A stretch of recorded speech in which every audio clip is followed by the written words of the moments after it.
హరించెదను హరించెదన్న ఐశ్వర్యము విరోధి వలె నన్ను విడచినను హరించెదన్న ఐశ్వర్యము విరోధి వలె నన్ను విడచినను యేసు చాలు యేసు చాలు సమయమైన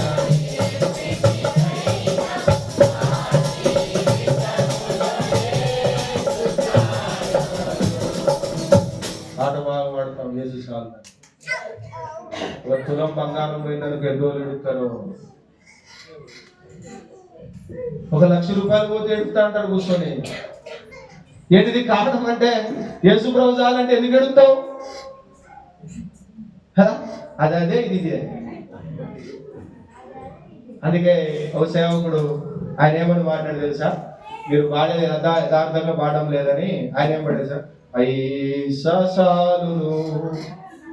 పైసాలును ఏ సమయమైన ఏ స్థితికైనా నా జీవితములో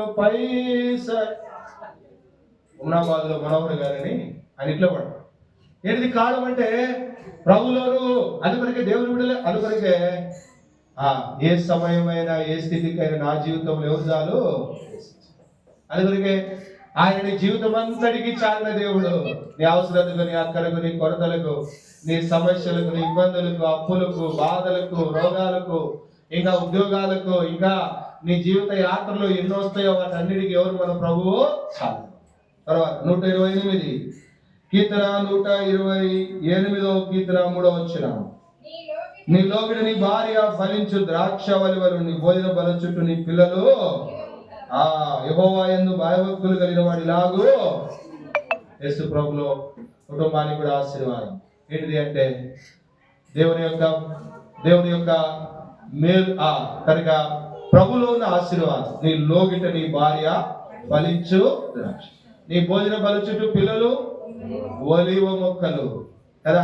ఈనాడు లోకంలో చూడండి కుటుంబాలు ఎన్ని విచ్ఛిన్నమైపోతా ఉన్నాయో చూస్తే చాలా బాధ అనిపిస్తుంది. ఆలోచన చేస్తే ఎంత భయంకరమైన పరిస్థితి. నేను ఒక వార్త ఎన్నో వార్తలు ఉన్నాయి వింటా ఉంటే ఒక ఇద్దరు వివాహం చేసుకున్నారు, వాళ్ళు ఇద్దరు కూడా ఇష్టపడి చేసుకున్నారంట, ఇద్దరు పిల్లలు.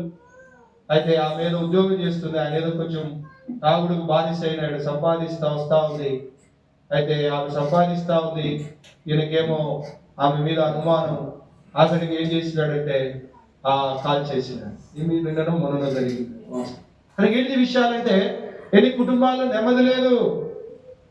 యేసు ప్రభులో దేవుని వాక్యం చేత కట్టబడే కుటుంబాలు ఎట్లున్నాయంటే ఇప్పుడు వచ్చిన ప్రకారం నీ లోగిటి నీ భార్య ఫలించు నీ భోజన ఫలించు పిల్లలు ప్రభు సన్నిధిలో నీ పిల్లలు కూడా.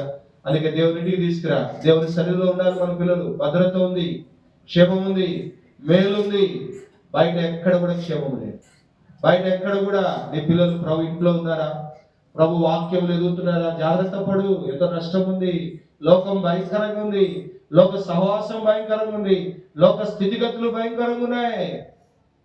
నీ పిల్లలను అందుకే దేవుని వాక్యం చెప్తుంది విలాప వాక్యములు 2:19 నీవు లేచి రేయి మొదటి జామున నీళ్లు కుమ్మరించినట్లు నీ పసిపిల్లల ప్రాణం కొరకు నీ హృదయమును దేవుని సన్నిధిలో ఏం చేయి కాదని చేయి. ఏడు లేకపోతే ఒకరోజు నువ్వు ఏడవాలి, ఒకరోజు నువ్వు ఏడవాలి నీ ఆత్మీయ జీవితంలో. అందుకొరకే ప్రభు బిడ్డలంగా దేవుడు మనకి ఇచ్చిన ఆధిక్యత ఏంటంటే బాలుడు నడవలసిన ప్రభును వానికి నేర్పు. పెద్దవాడైనప్పుడు దాని నుండి చిన్న వయసులోనే ప్రభు మార్గం నేర్పించు.